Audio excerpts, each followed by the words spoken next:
anytime we go into a client account, this is the exact system that we are going to attempt to implement with slight tweaks depending on the business.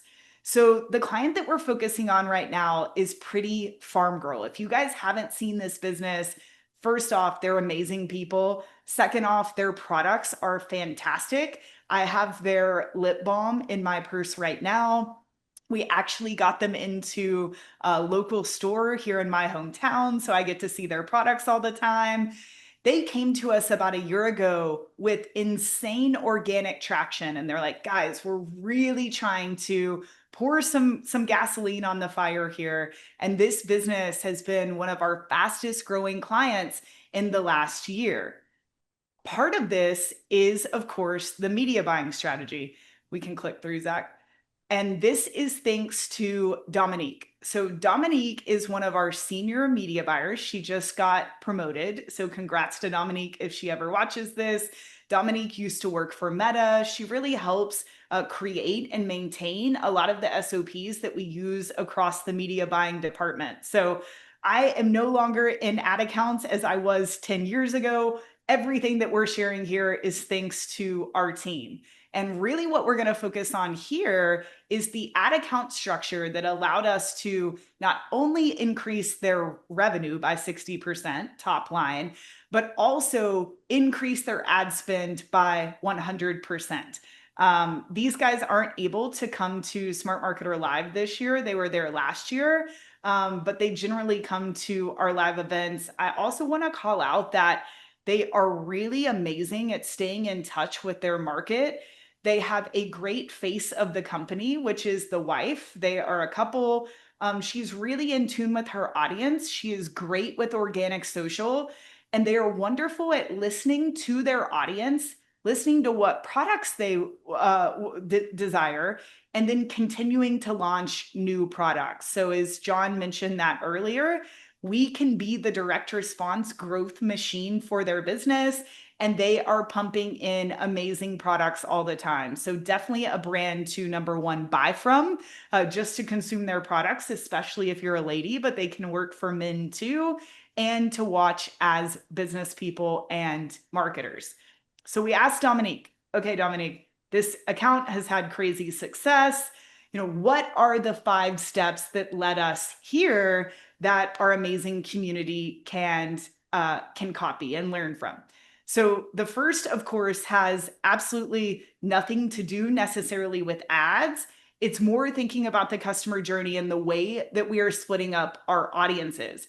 So the first thing that Dominique did, instead of having everything lumped together like you see in most ad accounts, not just Meta, but across the board, we started to separate out campaigns with each step of the customer journey.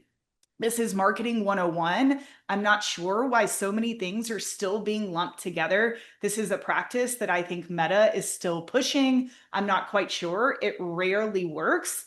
But if you are doing this, if you are trying to lump your offers, all of your audiences into 1, 2, 3 big campaigns, you're probably leaving a lot of money on the table. So the first thing we did with them and most clients is start to uncouple all of this, doing things like splitting new versus existing customers, proper exclusions.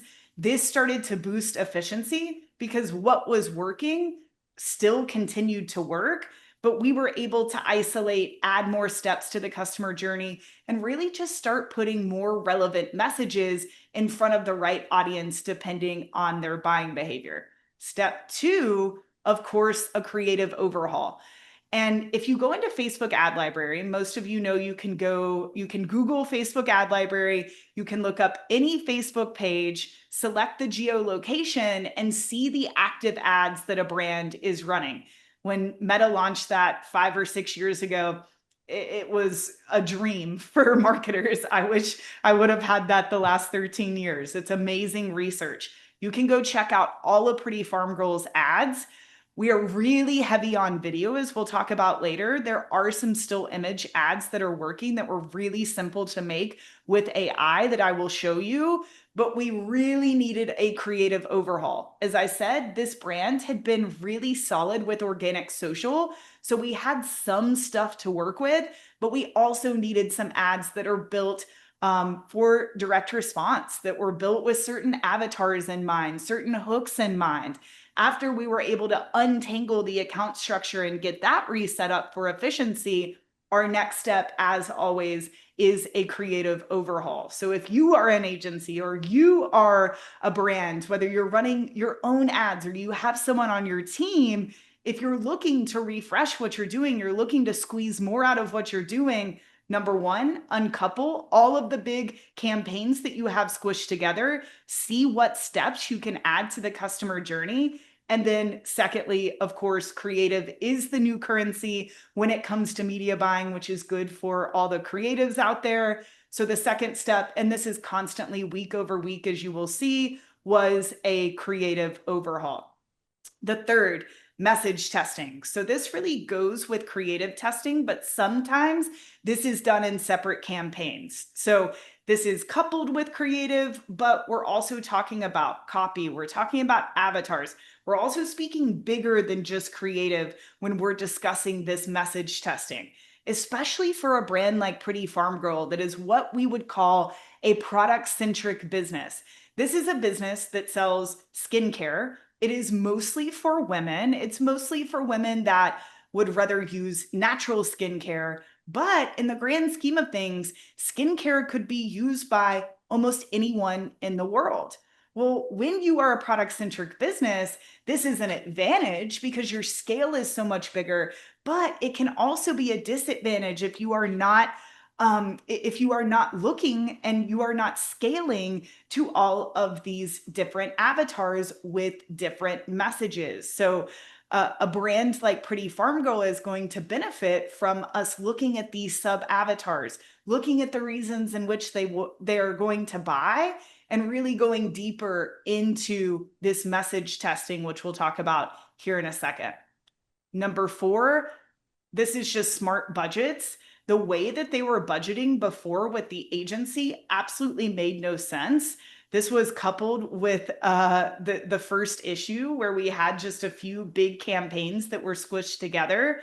So we started using back-end data, real hard data, Shopify, third-party attribution tools, not Facebook data, to figure out what the hell was going on in this business. And a lot of times we find when we bring in a client or for a mentor table member that the numbers that they think they are seeing are actually not correct, even if they're using a third-party attribution tool. So this is something that we're always checking in this fourth spot. Are we budgeting correctly for each step of this journey? And is this data actually correct? This is where John comes in and with a lot of clients, where we have to actually build custom dashboards. We have to build custom tracking to make sure that the numbers are correct. So we were able to set a true customer value. We were able to actually figure out what their CPA and ROAS goals should be. When you feel confident in your numbers, when you know what is true, your bank account looks a lot better at the end of the day. So this is adult stuff that's not always so much fun, but it's really important. And I think this is something that sets us apart from other agencies and other masterminds.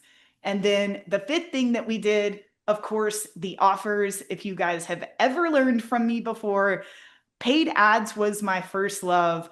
Offer creation is really what I love most when it comes to direct response marketing. Anywhere from helping someone craft their first offer that they're going to use for paid ads to some of our clients who have 10, 15 different offers that they're using to help scale their customer acquisition. Now, what was interesting is Pretty Farm Girl had scaled to a pretty significant number before us, basically running traffic to their homepage, which is a surprise. You usually do not see that work, especially for an e-commerce brand. So it was surprising that that worked. And when we saw that was their main offer for paid ads, we knew that we had to throw some new offers into the mix. Whether a client's offer is working or not, this is always a lever that we are going to pull for scale. And it's understanding the analogy that I always share. Your market is a pond of fish. They might all be interested in buying skincare, but all of those people are different as humans. Some of them like to read, some of them like to watch. They have different triggers in their brain. So by showing and using different offer styles, you're able to capitalize on more of the market than you would have if you're just relying on one or two offers, even if they are working really well. So these were the 5 big keys. And now we're going to dive into the specifics. This is one example, John. I'm touching on offers here. Sorry, I'm getting into one of your levers, but this is a quick example of how you can build offer variations without it being a lot of work. So instead of going to the homepage, we continued to do that. The first thing that we did with Pretty Farm Girl was add this evergreen catalog page. So it's an evergreen 10% off. This is a Zipify template. It is so easy to build.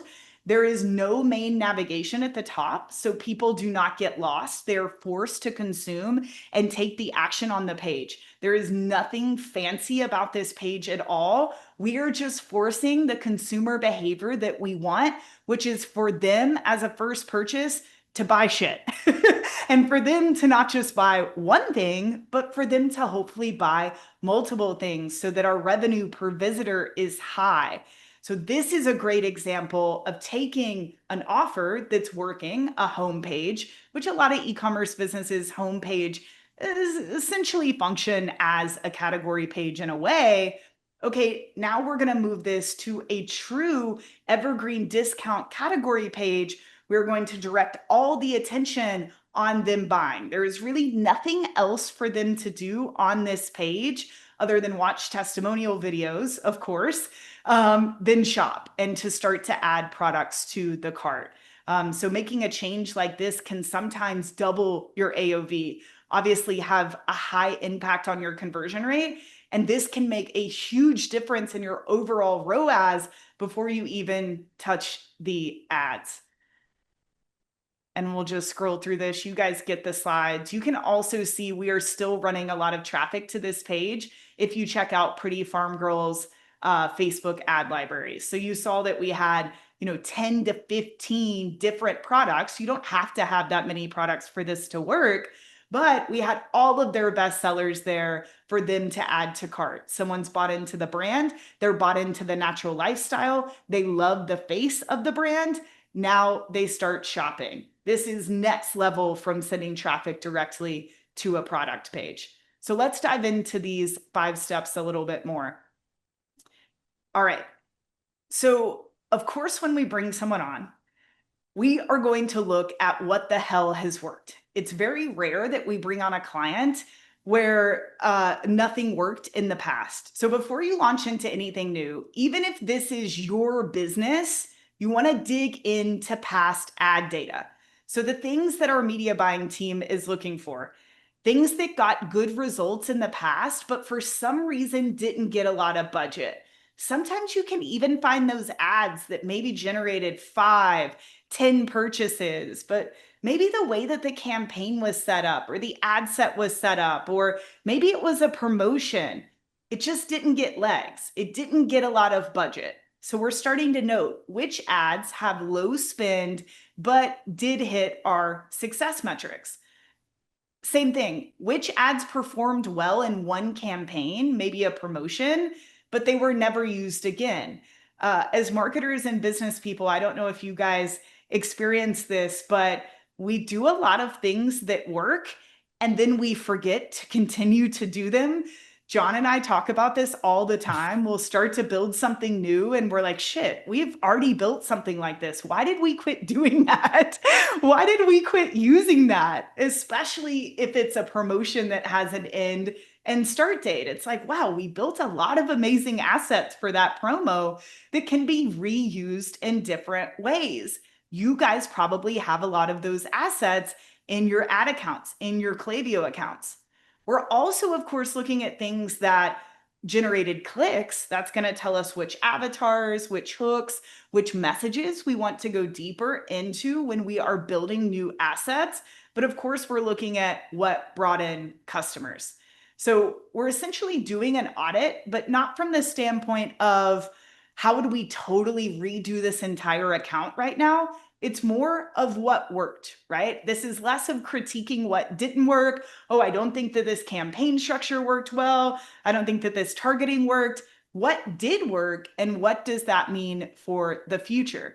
Something else that's really smart that our media buyers do is breaking down with customized columns, age, gender, region, placement.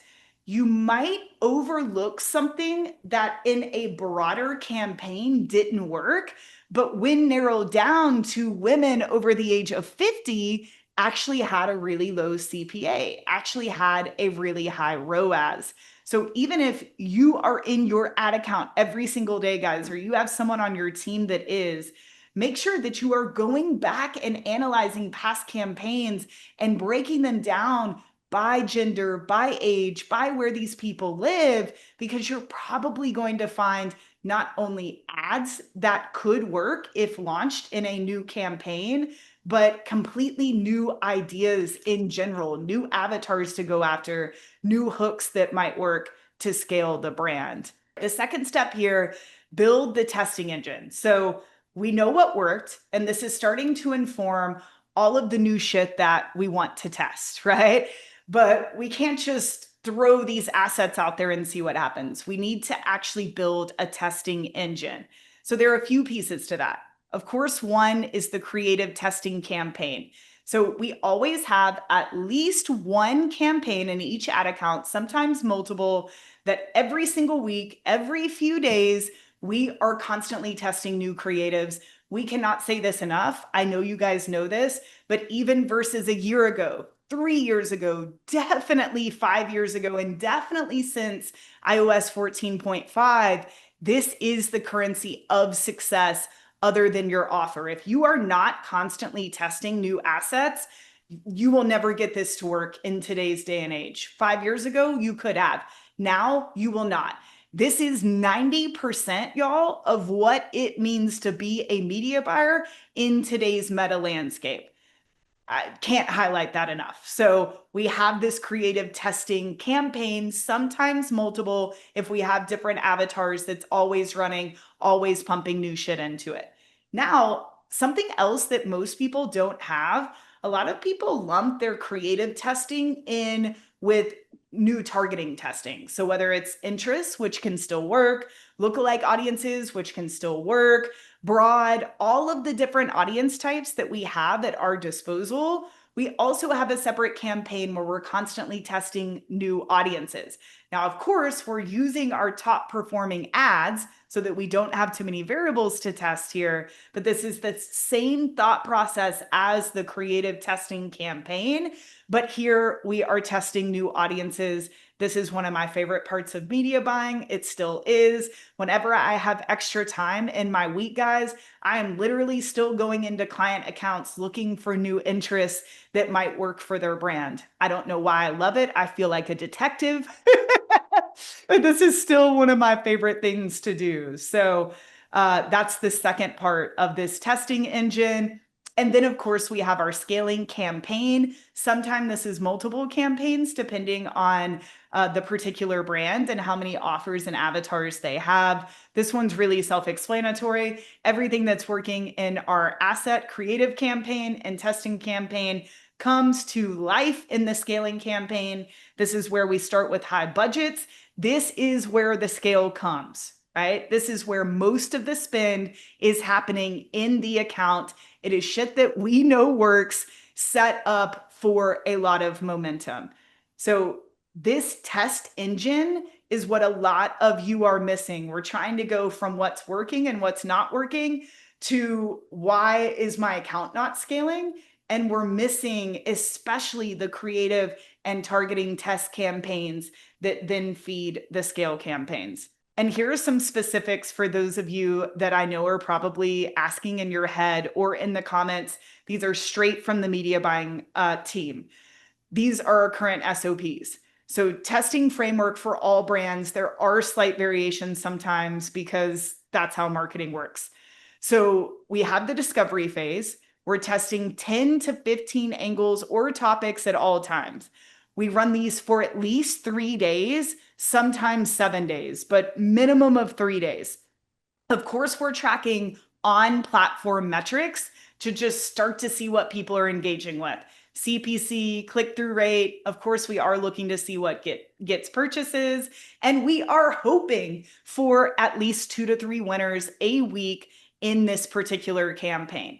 Okay, now we move to the optimization. So we're taking the winning angles and what we learned, the winners we just talked about, and we are starting to test other format variations.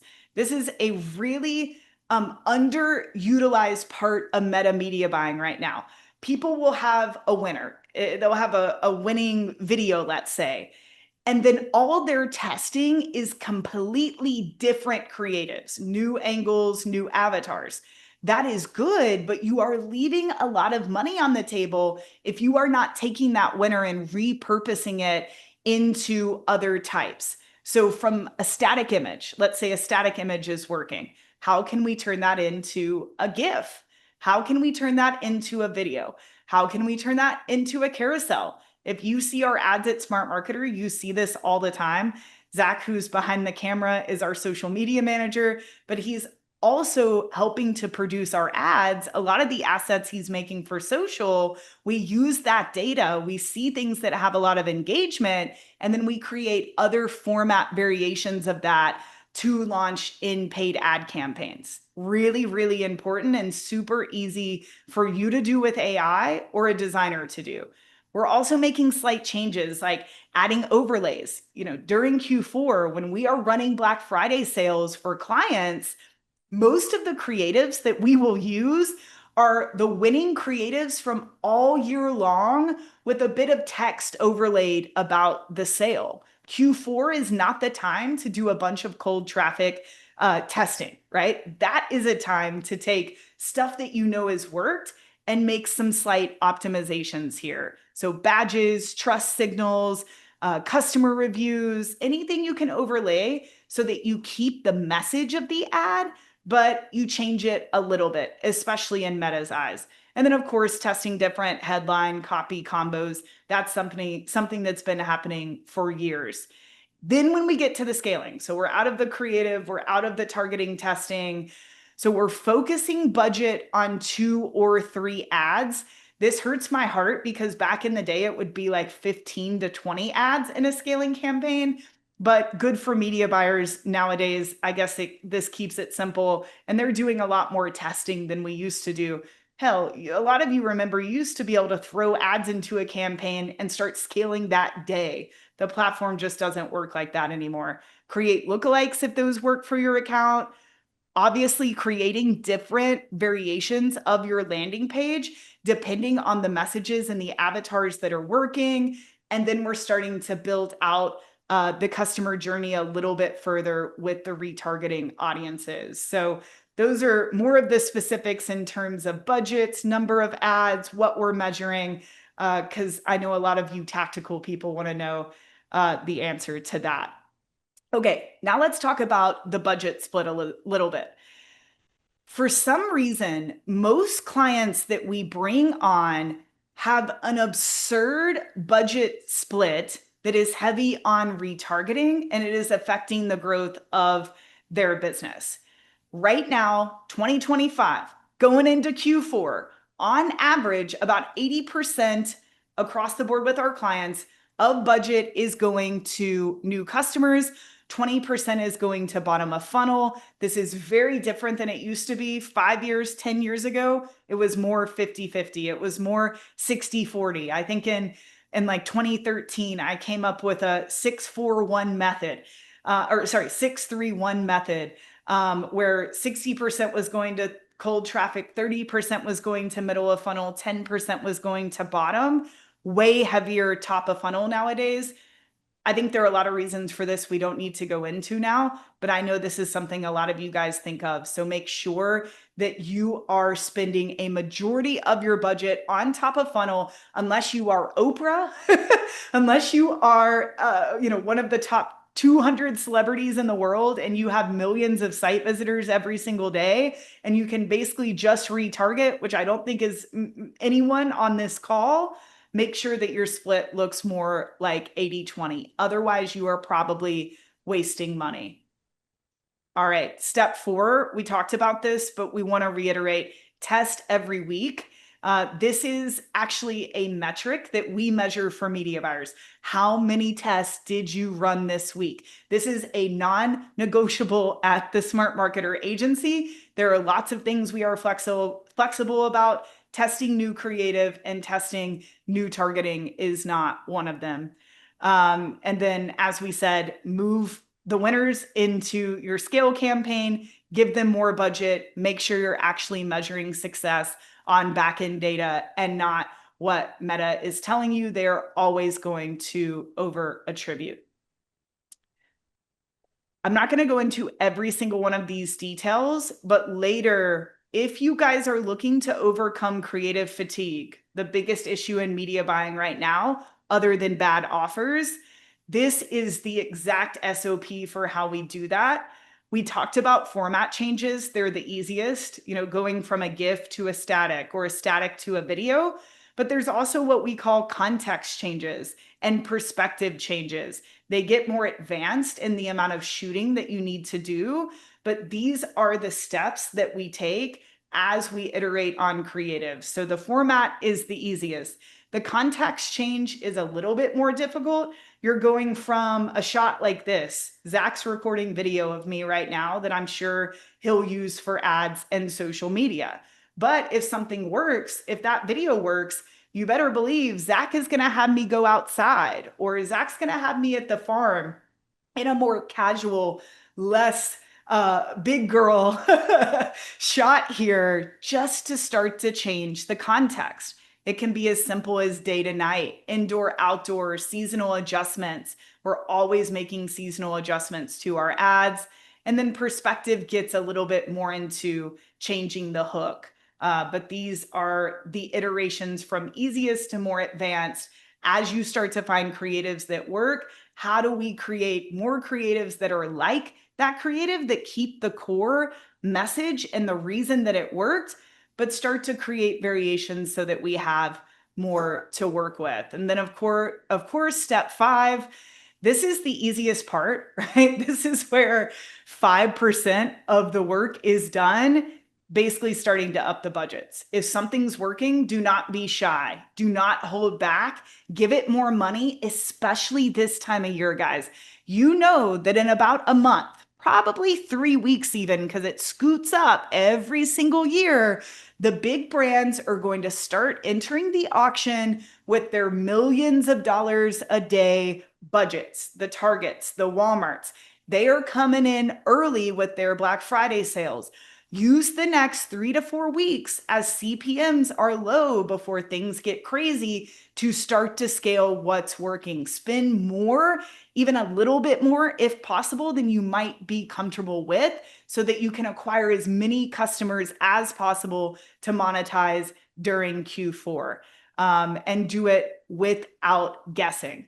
Here's our scaling decision criteria, because I know you guys care about this. This is our exact SOP. So if a CPA is below 50% for 7 days, 7 days, guys, not 2, not 3, 7 days, that's when we start to scale. We scale by 20% every 3 days. We watch the frequency, unless it, like for Smart Marketer, we'll let the frequency get over 2, because this market of online entrepreneurs is pretty small. But for a normal e-commerce brand with a bigger market, more than a 2 frequency, you're probably being annoying. And have creative variants ready. So every week that you're launching creative test, you are hoping for winners so that you have more ammunition to throw into these scale campaigns, so that you aren't seeing a huge dip week over week, which is really how we analyze media buying. Our clients get a report every single week. We are looking day to day, but we aren't making a lot of decisions day to day unless it's upping budgets or turning something off. When we're looking at the holistic paid traffic system, is this working? Make sure you're analyzing your data in a week's time. It is a reflection of human behavior, and that gives you enough data so you're not making rash decisions and holding yourself back. And then just to round this out, to touch on creative and what's working for Pretty Farm Girl. So actually 80% of their top performing creative in scale campaigns is video. That is higher than normal. There are a few reasons for this. It's usually 50-50. Do not be the marketer that says video works better than images, so I'm not going to do images, or images work better than video, so I'm not going to do video. Don't do that. This is a real estate game. There is a certain amount of inventory for images, certain amount for video. There are certain humans that are going to react to images, certain humans react to video. If you put all of your eggs in one basket, you are missing half of your market. But some brands do better with video. For Pretty Farm Girl, you guys can see all of these videos in Facebook ad library. UGC is crushing. This has not changed that much in 10 years, other than shorter videos that get to the point. People's attention spans are the shortest they've ever been in humanity, and they're only getting shorter, as crazy as that is. But UGC still works, especially with voiceover.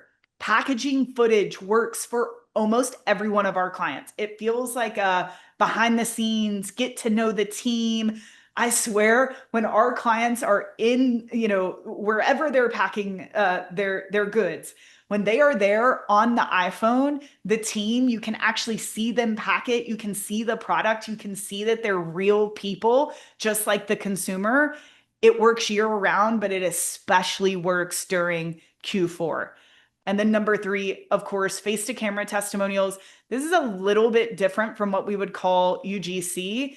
This would be more so working with influencers, which you'll see a lot of in Pretty Farm Girl's Facebook ad library, people that fit the avatars, people who had organic success selling this product. Now we are moving this over to Meta from a paid standpoint. Images do work for Pretty Farm Girl. I honestly do not love these ads. Like, I feel like there's so much more creativity we could add to this, but for some reason, this is what's working right now. And guess what, guys? These were made with AI. We literally gave AI templates, examples of other clients' ads that we loved, and said, hey, make these for Pretty Farm Girl. And these are working. We do have some more creative variations that you will see in Facebook ad library right now. One that promotes a bundle, like a step 1 and 2, John, that's a really creative offer. But still, images are working in this account, just not like videos are. But for all of us out there, we do want to try to keep that 50-50 mix. And then old school copy hooks, formulas work. These are the 2 best copy variations that are working this year. John, it's a good old did you know logic hook. Did you know most skincare products are packed with over 30 unnecessary chemicals and fillers? Not that complicated, but it makes you think. And then on the right, John, how many times have you seen this copy formula work for 10 plus years, really just using very specific testimonials from our customers, right? This should not be a big, broad, boring testimonial, right? These work because they're real stories from real people. Our team is constantly indexing the new testimonials that come in from customers. It's the best asset you will ever have for a brand. And we are seeing where we can use them for copy, seeing where we can use them for creative. You guys, because you're on this webinar, are actually going to see some ads that will launch tomorrow for Smart Marketer that are the best little snippets of testimonials for our brand put into still image text boxes. So they will not only be the copy, but they will also take up most of the creative. So this really goes both ways here. So summary, John, sorry, I took up so much time with this lever, but I get excited about this. That's good. Do what we do in client accounts, guys. What we do is not rocket science. The only I guess, leg up that John and I and Smart Marketer has is that we're looking at so many businesses at once. We can see trends, right? We start to get a clearer picture of what's working and what's not working across the brand. And we have a badass team, which a lot of you guys have. That's the only difference. You guys can take these steps with your ads. You can retool your account structure. You can set up better creative, better targeting testing campaigns. You can be a little bit more aggressive with your scaling. You can make sure your back end numbers, your numbers on the back end are solid and that that's what you're using when making decisions. But just to wrap up, Dominique, again, shout out to you. Analyze what's working. It's crazy how many people skip over this, especially those small details in your account of things that could have worked if you would have paid more attention. Build your testing engine. I think this should be testing empire, John. I almost said that. Make sure you're spending more on top of funnel than you ever have before, period. Test new assets every single week. That's a non-negotiable, and promote the winners very aggressively. So shout out to the Smart Marketer team. That is the ad lever, baby. And shout out to Pretty Farm Girl for always letting us use you as an example. We love you guys and we love working with you. And Zach, thank you for being my clicker over there. I know that wasn't fun for you. So we can go back to Mr. Grimshaw now. All right, and while I'm taking it over, the biggest theme of the questions people are asking is they're trying to understand how creative lives in these multiple spaces of the testing campaign and the scale campaign. So when we put new creative out there, are we dumping it into the same testing campaign or are we building a new one? And then when it wins, do we need to keep a minimum amount of, or rather a maximum amount of creative in the scale campaign for that to work? Or is it okay to have more than two or three? So, John, the scale campaign, and there's usually multiple depending on the Yep. number of offers an avatar in a business, usually only has 2 to 3 ads in it. So that would only be 2 to 3 creatives of the tens of hundreds that make it into that scale campaign. Exactly. That's good. And you may want to add some more dashes to that, but I know that was the thing people are super curious about because it feels like, oh, am I allowed to Yeah. have this running in multiple spots? And really, I think it's we And want to get those winners out there. Larry abandoned me, John. Like, oh, she's talking about ads again. I've heard this. I've heard this too many times. Well, it's the dulcet tones of my voice will hopefully bring Larry back for a snooze. And hey, you know what? It's kind of like you talked about ads a lot, but when you're planning the menu for the week, you don't leave hamburger off because that's like everybody's favorite, right? So ads, I think, are what the people are here to see. I love that you had such a good deep dive, and I mean, the results speak for themselves. We like 10x'd, I think, Pretty Farm Girl spend. It's down a little bit now, not because of performance dips, but because they were like, we're moving warehouses and we need to get ready for this big kind of Q4 push. And so it's pretty insane what we've been able to do, but it also always starts with how great their products are. So Yeah, and we can definitely dive into creative more at the end of this. We also have a really cheap course. If you go to good suggestion. smartmarketer.com and you hit courses, that is, in my opinion, the best creative course on the market. It's only a few $100s. Ben Bennett, our creative director, and I built that. It gives you all the SOPs that our creative department uses. It also shows you how we test, move them into scale campaigns. So we'll answer questions at the end, but that course is underpriced and very good. We get great testimonials for that. And shout out to Graham English, one of the very first people that I met in marketing. I'm so glad you're here, buddy. And you've been getting bad advice. Yeah, we'll fix that. Love to see Graham. Good to hear from you, man. But yeah, very fixable problem is the good news. That's the beauty. Ad account can be started another day with new creative, new structure, and it makes a big impact. We get good results when we do changes like this within 10 to 15 days if the bones are good. So, all right. As passionate as Molly is about ads, I am as much about email, but I also know we don't want to keep you guys on here for 10 hours. So shooting to be done in 20 so minutes, so we'll have a little bit of time for Q&A at the end. Obviously, if you need to dip, we've got the recording that we're going to be sending out to you, but still 3 more levers to go. And the preamble's done. Again, the ads one, the most exciting one of the bunch is covered, but there's still some good stuff in here, some really interesting case studies you can copy. The most fun one to me is this email one because this is from Yeah, there's an element of like we've got a team that does a lot of this work, and so they kind of digest the amazing results, and we're like, okay, is this a good one to use as a story here or not? This is when I drove the ship on myself, so I've got a little bit more inside baseball knowledge than sometimes. But the two most profitable emails this company ever sent that were not Black Friday emails came from this campaign that we ran for them, and it was essentially when I first did this, I called it the mini Black Friday Cyber Monday. But the truth is, this is just how you do an account warming with email marketing. And there's no better way to get yourself ready for the end of the year, for tomorrow, for whenever, than by re-engaging and reinvigorating your list. Because there is so much more potential with email marketing, but it's become a harder game because there are way more spam filters, right? There's a ton of bad actors who have gotten more aggressive, have found sneakier ways to create a worse email experience. And so it's kind of an arms race escalation where Gmail has to say, hey, I got to be more restrictive with who I let through. How engaged are people? If they're not in the sort of engaged bucket, we're going to have to send them to promotions. We're going to have to send them to spam. So you have to play more aggressively so that you can get back in Gmail's good graces, Yahoo's good graces, all those different companies. But the way we sent these emails was by warming things up.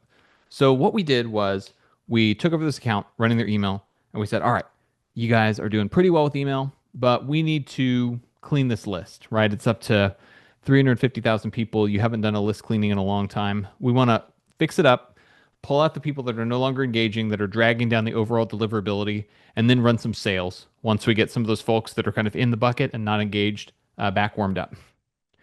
So we did that, right? And kind of looking back 30-day window of time, doing this warm up and then doing a couple of sales to sort of capitalize on it. If we compare it to the Black Friday from the previous year, with 13 emails for this kind of double promotion, generated around 320,000 pounds, right?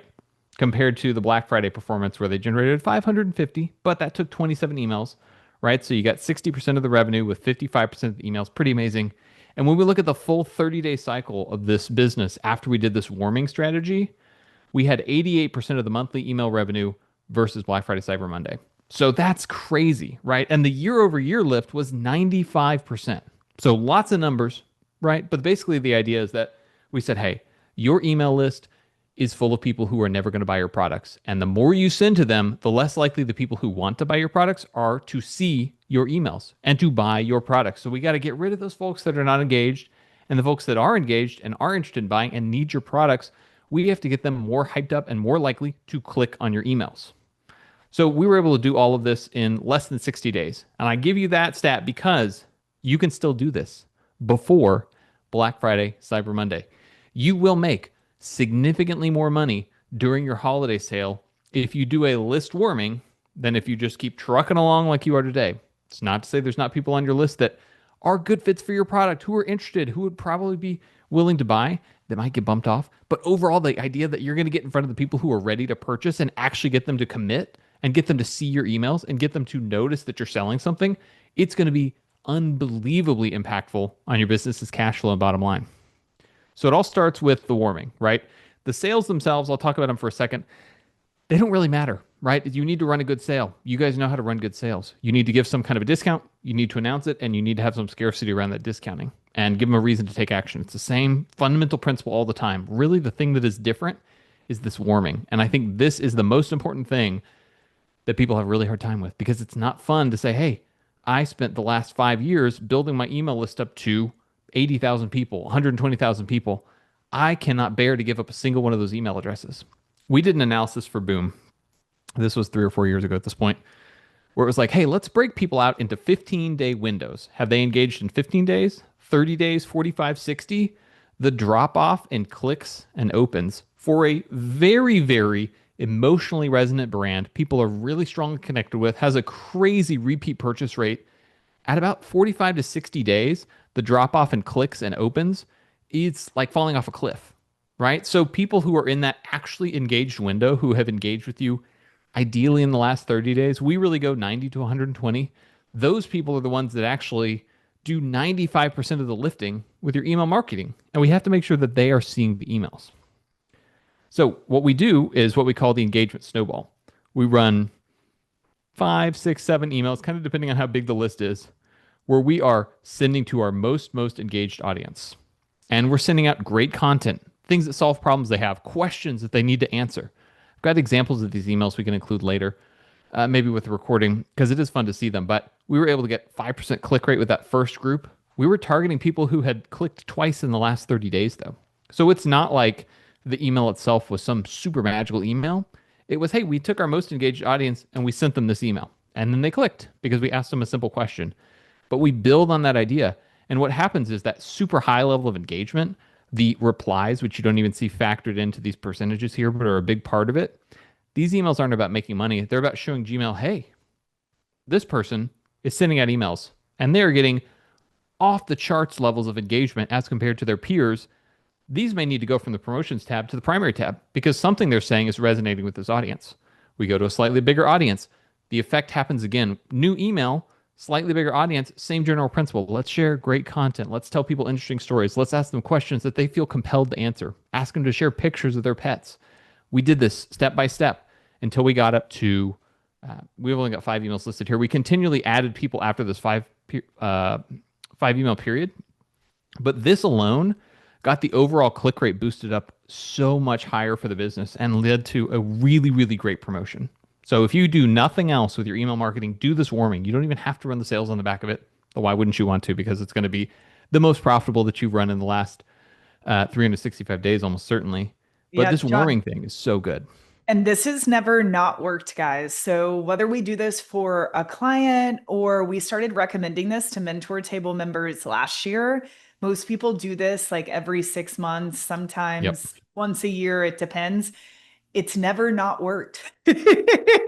So this is the most surefire thing in this presentation. And that's hard to say for most marketing tactics, Sean. And I mean this for e-commerce, information, SaaS, local business. It doesn't matter. This is one of the best ways to boost your email engagement. Yeah, I mean, exactly right. And yeah, it's true. Like, not everybody's going to get results as dramatically good as this, but I have yet to see a time where we've run this and we haven't walked away from it saying, boy, I'm glad we did that before XYZ, before this sale, before this Q4 event, before whatever. It's just how you need to start your relationship with an email strategy. So everybody should do this. I've talked about it multiple times this year. You know what? What do we need? Like 27 marketing touches. So hopefully this is marketing touch 26 or 27 for this idea in your brain, because I absolutely think this is the most high impact thing you can do to get more dollars in your pocket. Because great promos start with a great list. So just showing some numbers so you have a sense. 13% increase in open rate. Not a huge lift, right? But that's good. And Klaviyo's reporting is very weird because they show the raw percentage lift rather than the percentage change. An 82% increase in click rate, right? So we almost doubled the click rate for the business, which was fantastic. And this includes all the sale campaigns, not just the warming campaigns. 25% increase in placed order, 29% increase in revenue per recipient. And the list got smaller. So you might say, well, I can't bear to have a smaller list, right? I don't care that you made more money. I don't care that people were more engaged with your emails. I don't care that people who haven't bought from you in 9 months decided to come back and buy again because they were engaged by this. I can't have a smaller list because less people will visit my site. But when we look at the actual numbers to see how much this affected on-site traffic, you'll find that they had almost double the number of visitors compared to the previous 4 months. The only exception being compared to Black Friday, when they again sent 27 emails in that window of time. So functionally, it doubled the volume of traffic, right? Because if we ran a Black Friday sale right after we'd done this warming, I suspect it would have been even higher percentage lift of people clicking over to the site. So not only does it get you more money in your pocket, boost your metrics where Gmail likes you better, it gets more people to actually go look at the stuff that you're doing. Because it's not that this brand hadn't been running sales. It's not that they hadn't been doing a ton of stuff. They had just done Black Friday, right? They'd been running lots of sales. There's no magic pill that made this work that's not represented here. It's just that warming. And the sales themselves, pretty simple, right? We did a simple bundling sale and said, hey, if you buy 2 products together, you get this percentage off. If you buy 3 or more off, you get this percentage off. Not a crazy sale, not some highfalutin complicated offer, not crazy creative that we had to use in this. It was really, really easy. But it drove 156,000 pounds in revenue from around 3,300 sales with a 34% higher AOV, right? So it took people who were not seeing the brand and got their reconnection to be around bundling. And there is a big element of subscription in this business too, which was really helpful because there's money not even represented in this stat that was created through this, right? When you get them on subscription, the pain point is getting resolved for their pets. Huge. People don't leave that. They stay on it. And so it's really, really impactful in that way. And then we ran an overstock sale, which was just another sale, right? It says, hey, we want to move some inventory off the shelves, right? It's time to make way for new stuff. We've got a ton of new products coming out this year. The thing we did different here was instead of focusing just on bundling, we still did bundling as part of the offer. We said, all right, we did this segmentation where we looked at these different groups, right? People who'd bought their itch product or people who'd bought their calm product or their hip and joint product. We said, let's try targeting those audiences. Take the four biggest products, target those audiences separately from everything else. And let's see how that does. And we were able to, less than 2 weeks after that last sale, so all of those buyers who had just bought or excluded generate an additional 171,000 pounds from just under 3,000 orders with a huge lift in AOV, even higher than the last one, right? So really, really great looking AOV. And it's because we did this smart segmentation. It wasn't the volume, but it was this massive margin of overall performance where we got 500% increase in revenue per recipient by targeting this. A product that's not for everybody, but if you buy this product, if you see the results of it, there's no reason you won't come back and buy it again. So the revenue per recipient for that was huge. Now, small audience, but by breaking these groups out and the engaged groups out, we were able to generate quite a bit more revenue and focus on our engaged list where we sent the majority of the traffic, but still incorporate some of those folks who were a little bit less warm. So it's not that when you do the list warming, you got to give up on all those people forever. Having the engaged list to beef up engagement before you send a message to the rest of the folks is actually a great way to boost the overall performance of the setup. So huge. If you have an email list and you have never cleaned your list, never warmed your list up, never done anything like that, I don't think there's anything you can do that's going to mean more to your bottom line in the next year, in the next quarter, than going through and updating this. And finding a way to create a regular cadence to do this is super helpful. And you have to shift that thinking, right? That's the hardest part is selling business owners on this idea. They say it's going to be less people visiting, it's going to be less people buying. No, what it's going to do is going to pull all of those people that are dragging down your best potential buyers, your best customers, the people that love your brand, and getting them out of the way of all the people that want to buy. Imagine if you were selling pastries, you got 47 people standing in front of the display case who are never going to buy a pastry. Get the broom and swat them out of the way so somebody comes over and gets some croissants from you, right? We got to clear those folks out of the way. So super, super impactful.